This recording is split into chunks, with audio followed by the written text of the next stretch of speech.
Om Shanti. In today's Murli,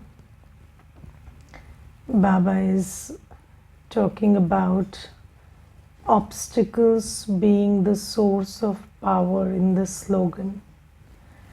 Yes, and Baba says, obstacles make souls strong. Therefore, do not be afraid of obstacles. And this is very beautiful because you see, Baba is changing our attitude towards everything. And basically, our attitude towards everything is very distorted. So I once wrote a blog which was titled that comfort zone is very comfortable, but there is no growth there.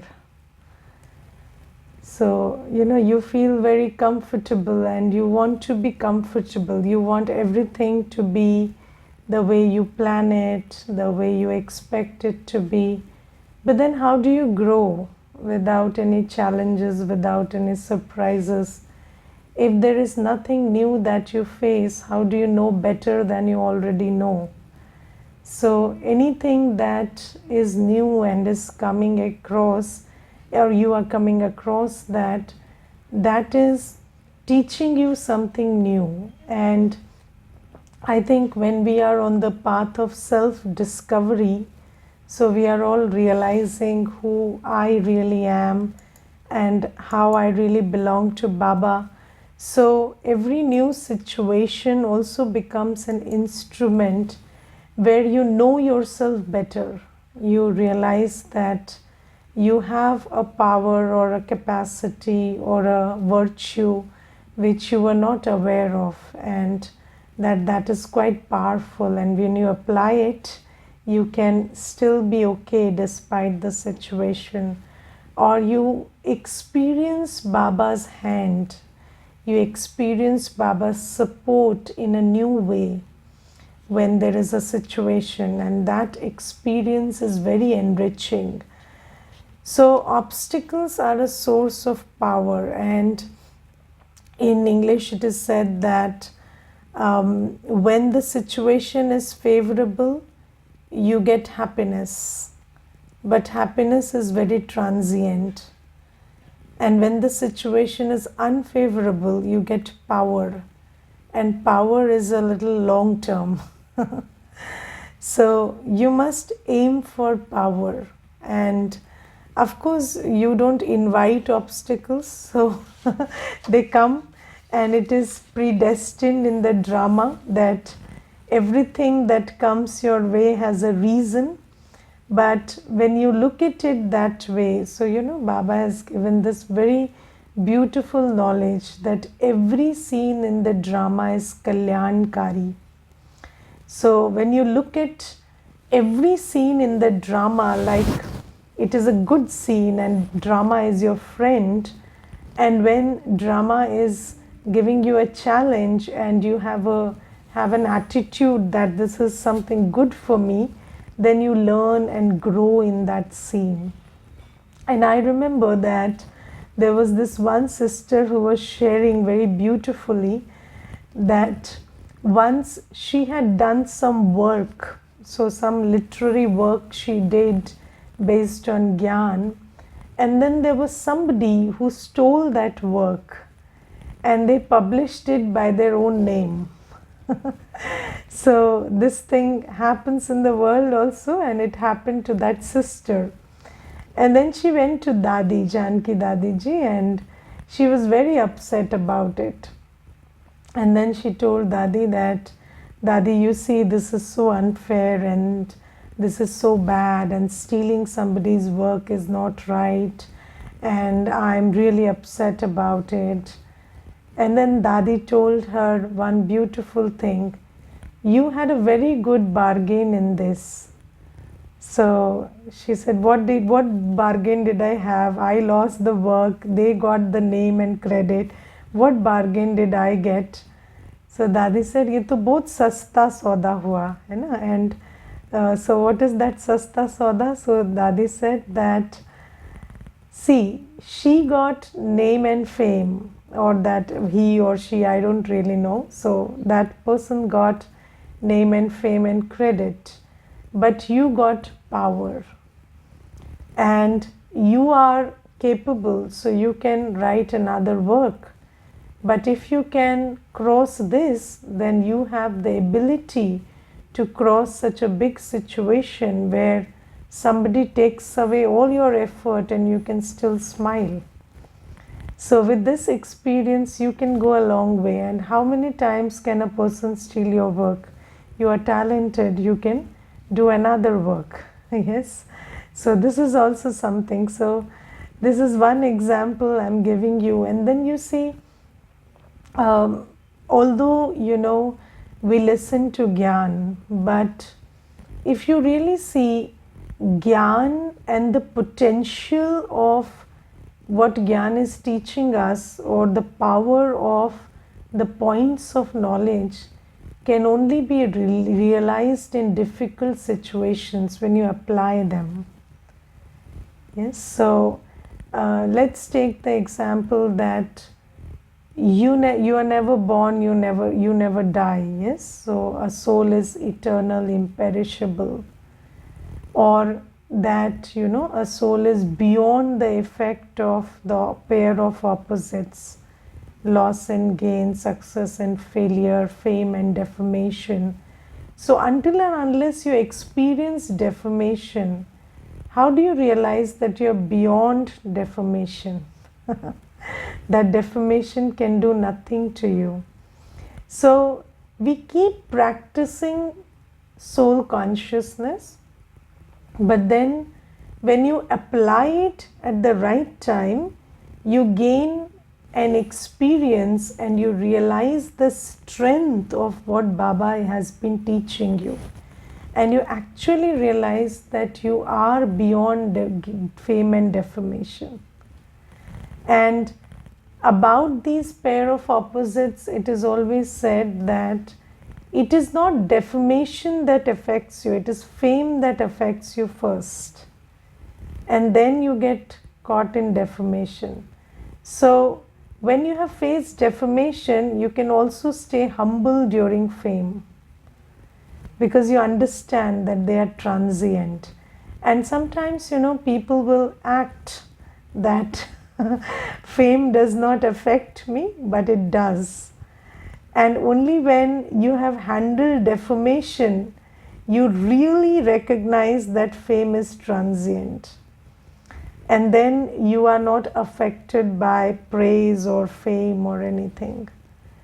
And when 10 people tell you you're very good, you know that 20 people can tomorrow tell you you're very bad, because they have said so. So you don't mind either. But then how do you come to that realization? Until you first practice and then apply it in a challenging situation. This is why, so this is Mama's month, and Mama always used to say that whenever Baba is teaching me something, I must keep it in my awareness. Even though, it is not my situation today. So let's say, Baba is talking about disease today.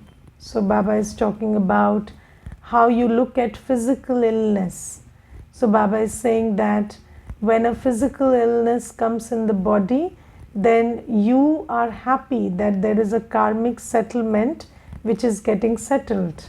Now there are many children of Baba right now who are not going through any physical illness, or they are in robust health, or the age is in favor. So you are currently not going through that. But then physical illness will not give you an application 1 month in advance. So it comes all of a sudden, right? So when Baba tells me that this is how I have to look at physical illness, and then I have to practice. What practice do I have to do?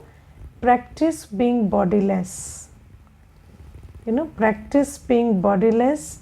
Practice having, this drawing in yoga power from Baba. And when can you draw yoga power from Baba? When you are bodiless. So even when there is no pain in the body, you must recognize that you are attached to the body and practice that I am a soul completely separate from this body. I belong to Baba, I belong to my soul world, and get fully connected with your man and buddhi there and experience what belonging to Baba means, what being in that world of light means. So when you have practiced this detachment and drawing in power from Baba, and you have done it for several months, years, then what happens? Even when there is a physical illness and it is pulling you, it is pulling your man and buddhi. What does the physical illness do? It pulls your man and buddhi, and then it makes your attention linger on that pain, and then you are not able to focus on anything else but that pain. So if you have practiced to detach your attention from the body, then you will be able to settle the account by drawing in power from Baba. So you see, that adversity, that adverse situation will become an episode of settling the account. But if you have practiced it enough first, similarly, when you have practiced points of knowledge, when you have practiced the dharana that Baba gives me, then in times of adversity, you will be able to apply it and develop power. If you have not practiced it in the laboratory of your mind, and straight away a situation in the world arises, then you will not be able to apply it and gain power. You will get traumatized by it. Yes, so that is why Baba comes at a time in our life where it looks like we are in good, mental, physical, every which way health. So we can, we can waste time. Sometimes, when Baba comes into our life, the only thought, so when Baba came into my life, what I thought was, I don't think I need Baba at this time because I'm doing pretty well. My mind is also peaceful. I'm in good health. No relationship challenges. Money is also sumptuous. So Baba comes at a time when we feel we don't need Baba. But Baba is Trikaldarshi, and Baba knows that the drama is moving towards, more and more intense Kali Yuga. And then Baba knows that my children are going to need me in the future. And Baba is making us practice in peacetime so that we don't get startled in wartime. So whenever there is a challenge, if you are well equipped, well trained, well practiced, you don't get shocked. And the thing is, jo dar gaya so mar gaya na. So when you are shocked by the scene, when the scene startles you or puts you into fear and worry, then your chance of losing are greater. So Baba says, I forewarn you, I forearm you. So I forewarn you because I give you the knowledge that this time is going to give you more and more challenges in the future. Every day Baba forewarns us, and not just forewarns us, he forearms us. And he is equipping me with all the tools and strength and points of knowledge and virtues and powers that I will need there. And then Baba says, I teach you how to practice them in the laboratory of your mind. So I give you an idea about what the power to tolerate is, what bodilessness is, and I tell you to practice it in quiet time, in morning Amrit Vela. And then when you practice it, it becomes a sanskar. And when it becomes a sanskar, you can apply it in times of challenge. And then you can cross the challenge and gain experience. So whether you are traumatized by situations or become experienced by situations doesn't depend on the situation, it depends on your state of mind. And Baba is precisely doing that for us. And then today Baba talks about, belonging to one Baba and serving as a trustee. So you see that in the world, people say that I'm doing selfless service. Yes? But until and unless you belong to Baba, there cannot be selfless service. Because what is your motivation? Yes? So when you are doing anything, just think about it. When you're doing anything and Baba is not involved, then you are doing it for the person in front of you. And whether you admit it or not, you have expectations from that person. Yes, so even if you say that I do not have gross expectations, so let's take a very simple example. I give this example many times. I like this example a lot. Let's say you see a beggar every day on the street and you are very sensitive towards the need of that beggar. And then one day you suddenly offer your freshly packed lunch which you are carrying to that beggar and you put it in his begging bowl, and then he throws it away in front of you and he tells you, I need money, I don't need food. So you are hurt. Yes, now why are you hurt? Now you didn't expect a thank you from the beggar. You didn't expect a word of appreciation.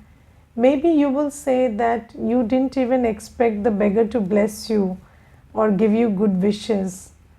But you at least expect them to receive what you're giving. So, human expectations have no boundaries. And when you do anything directly, then you are directly caught up in that act. And then how they respond or what they do or whether they give it back to you or not will make a difference. Even if you say that it doesn't make a difference, it does. So even when people say that I have unconditional love for my child, I don't believe that. Because even with children, you see, up to a certain age, okay. But if when the child grows up, 13, 14 years, 15 years, you have expectations of them to be a certain way, to do a certain thing, and then they don't do it that way, then you are very upset about them. You're upset with them. So, the way so humanity without spirituality cannot exist. So where there is no spirituality, humanity is an act of ego. And when that humanity is done with, this sense of ego, when we say ego, what is ego in humanity? Ego is humanity. Ego in humanity is I'm doing it for the other one. And then there is an exchange of sorrow in that relationship. Always. So Baba says, when you do, and you don't even need to have humanity, even when you are performing your very mundane, logic duties, like taking care of children, if you have introduced spirituality in between, what does spirituality mean? Putting Baba in between. I belong to Baba. I am a soul. I belong to Baba. This child, all the souls who I am doing anything for belong to Baba, and I am doing it on Baba's direction. I am not doing it because of them. And I'm not even looking at what they need. I am looking at what Baba is giving me and giving them what Baba is giving me. So if you are doing it like that, then you never suffer. Yes, because you don't customize, you don't put in extra effort. Don't customize, don't put in extra effort. Give what Baba is giving you. And Baba is the ocean, Baba is giving enough. Yes, so when children come to us and they, in the center also, when they tell us that, I need this direction and that direction, we tell them, listen to the course, listen to the Murli, and we will do that for you to the best of our ability. But extra, we don't know whether it can be done, because extra you don't need. But the thing is, if somebody is really interested in their upliftment, they take this road. Otherwise, when they are just, they have come for, so what do you say? They just come and they ask, this is my problem, give me the solution. And then they are not willing to take the course for themselves, understand the Murli or follow the path. Then if you can't do it for yourself, can anybody else do it for you? No. So God helps those who help themselves. So if you can't help yourself, then even God can't help you. How can we help you?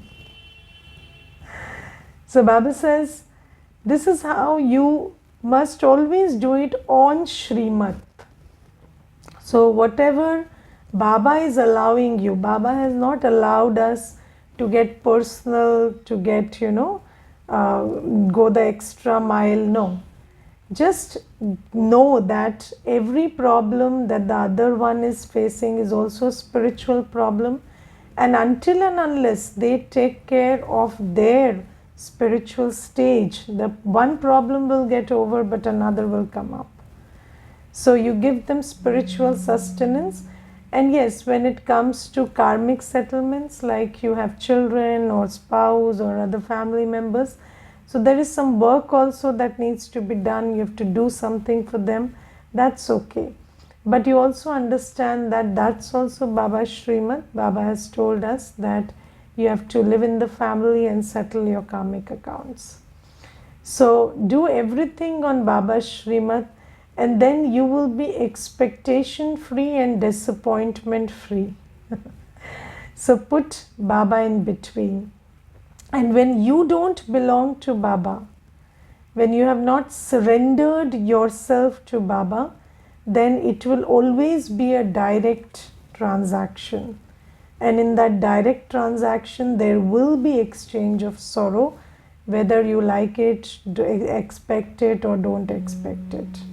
That's how it goes.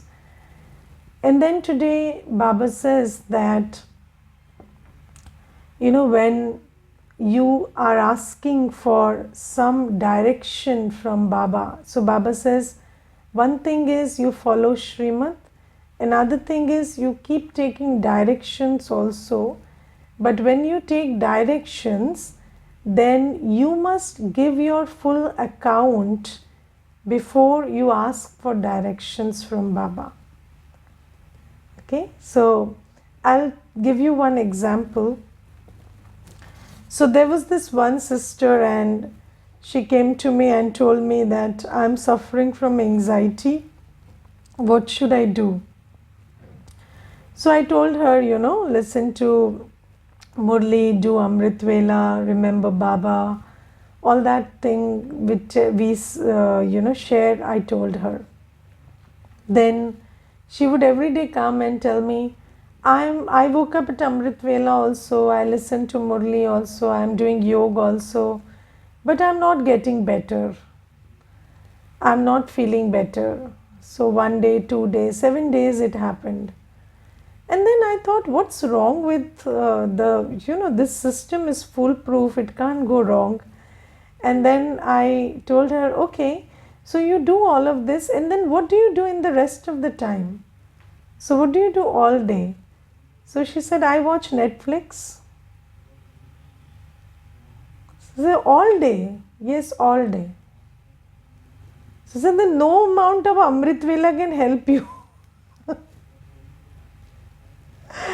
So, you see that if you don't tell what you do with your time, what are the thoughts you are having, yeah, what are you doing with your money, what are you doing with your energy, then how can, how it is very difficult to gauge what's going wrong.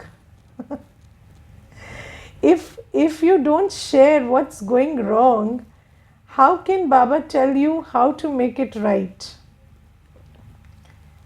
So, there are children who tell us that this person is not good to me and they are abusive and they torture me and they say this and that, but they don't say what they are saying to that person. They don't share their whole chart about how their conduct is with that person. And I will give you one example. So there was this lady who told me that my husband, whenever he's going out of the house and I tell him something, he just turns back and he slaps me and then leaves. So he's very abusive. So I said, did he slap you today morning? She said, yes. I said, tell me in detail what happened today morning. So she said, he wore a dirty shirt and then when he was going out, I stopped him and told him, change the shirt and go. And then he turned around and told me, why do you stop me when I'm going out of the house? And he slapped me. And then I said, has it happened before? She said, yes. Every time this is what happens.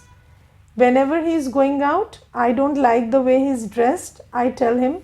So I said, if he doesn't like that you have an opinion about his shirt, why do you have to have an opinion about his shirt?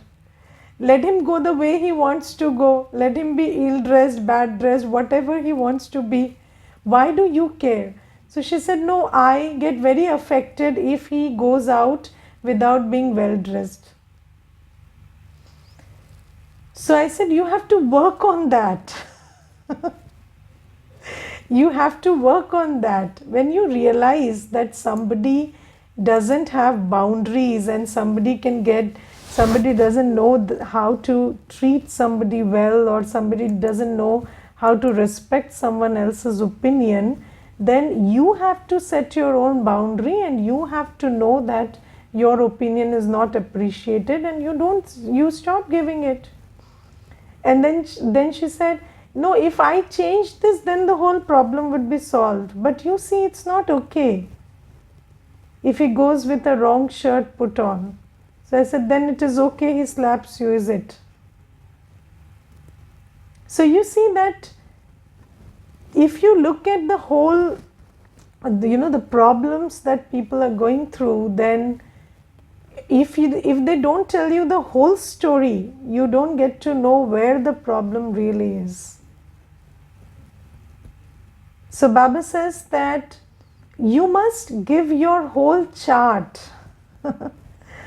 So, the chart of what do you do with your tan, man and dhan. Because, sometimes, it is not about gross things. It is not just about gross things. Like maybe in this case, it is about what you're speaking. But sometimes it is about subtle things. Like, that day Baba was telling that anybody who buys impure food, cooks impure food and eats impure food, they all incur sin. So, sometimes the question of sin and punya is very subtle, it's not that gross. It's very difficult to figure out apparently. So, apparently, it looks like, we are speaking the right language and we are doing the right thing and we are following the external discipline. Now, let me tell you about how the system of bhog started in the yajna. So, earlier there was not a system of bhog because it was the wealth earned by Brahma Baba that was being used, right? And then because it was hard earned money and then there was nothing impure about it, and there was no contribution from those who were coming.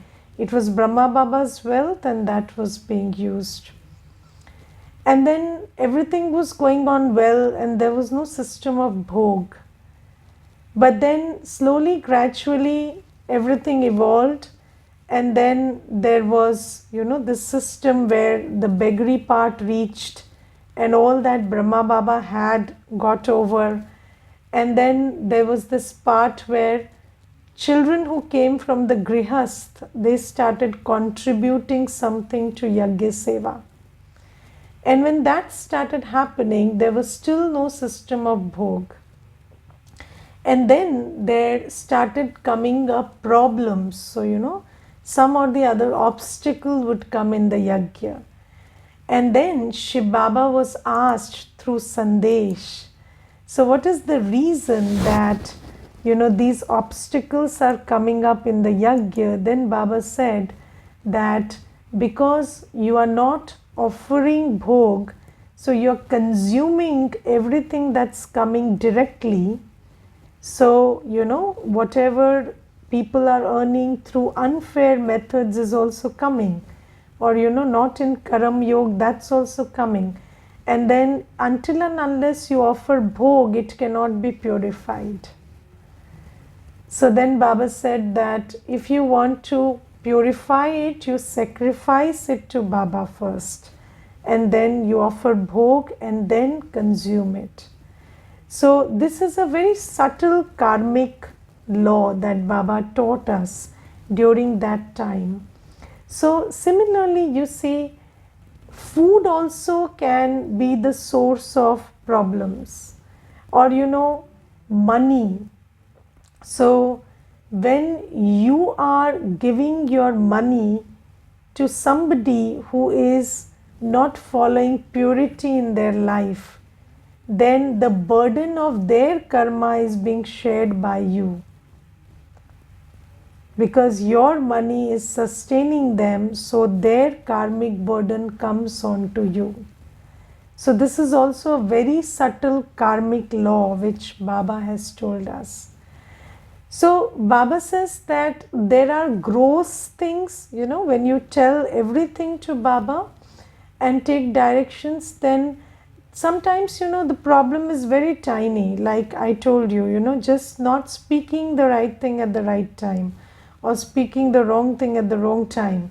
So it could be a simple problem like that, or it could be a deep karmic thing, like you're not understanding that, when you belong to Baba and you're not observing physical purity, then that's the reason for obstacles. So purity of wealth, purity of body, purity of mind, these could be the reasons for the obstacles in life. Purity of food could be the reason.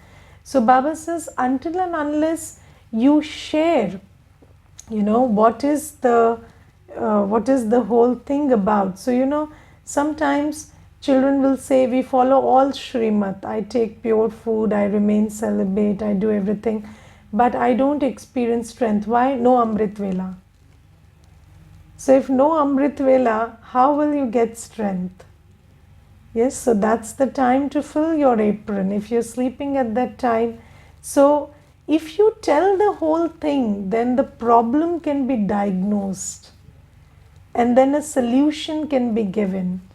Now, there is also another aspect to it.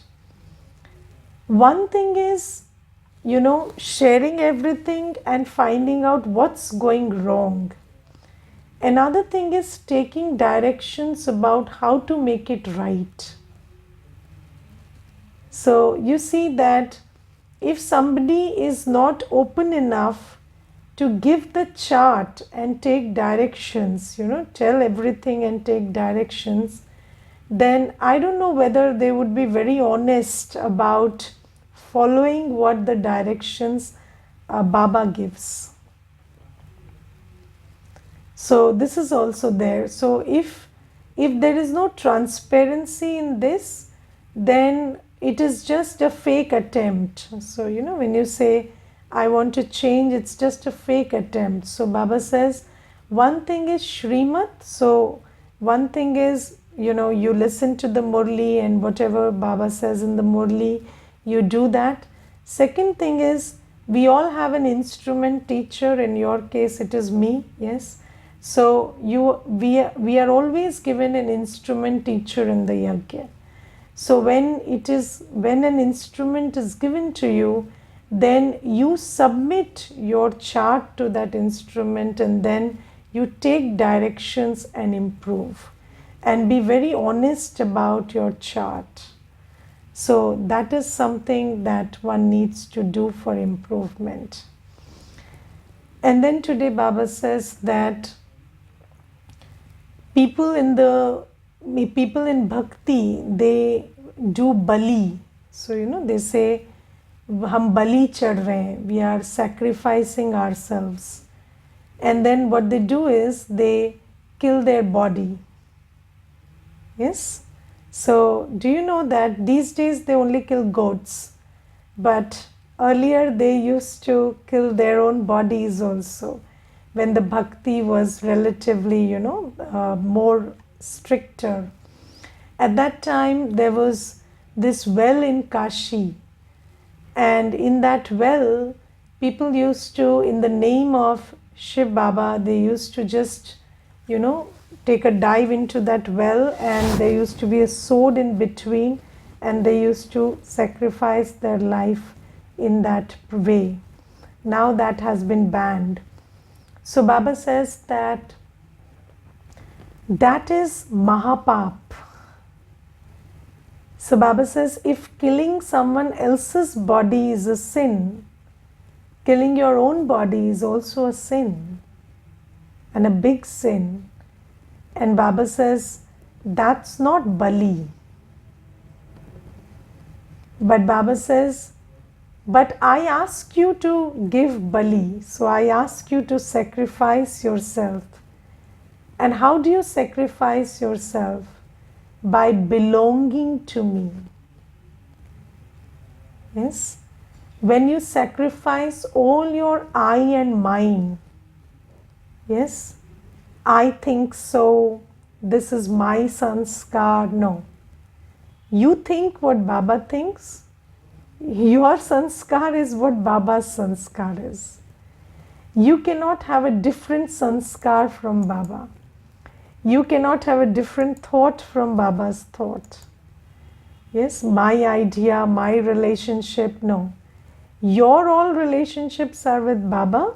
Now you are a trustee and you are serving Baba's children. So Baba says this is how you sacrifice yourself. So you sacrifice your ego, that is I and mine. You don't kill your body because that is Mahapap, that is killing. Yes. So killing in the name of God has to stop. And then Baba says it's not killing, but it is sacrifice by belonging to me. And do you know this word sacrifice is very beautiful, because sacrifice means to make sacred. The meaning of the word sacrifice is to make sacred. So how do you sacrifice or purify or make everything sacred? by removing your I and mind from it. Because that is what is dirtying everything. And in Hindi, Baba says, Jahan mera kaha, wahan mela hua. So when you withdraw that I and mind, it gets purified. Then you apply Baba's thoughts, Baba's directions, Baba's sanskars. You do it as a trustee, it becomes pure. Every action becomes pure, every thought becomes pure. Okay, so this is how you sacrifice, and this sacrifice Baba wants. Om Shanti. Let's thank Baba for some time.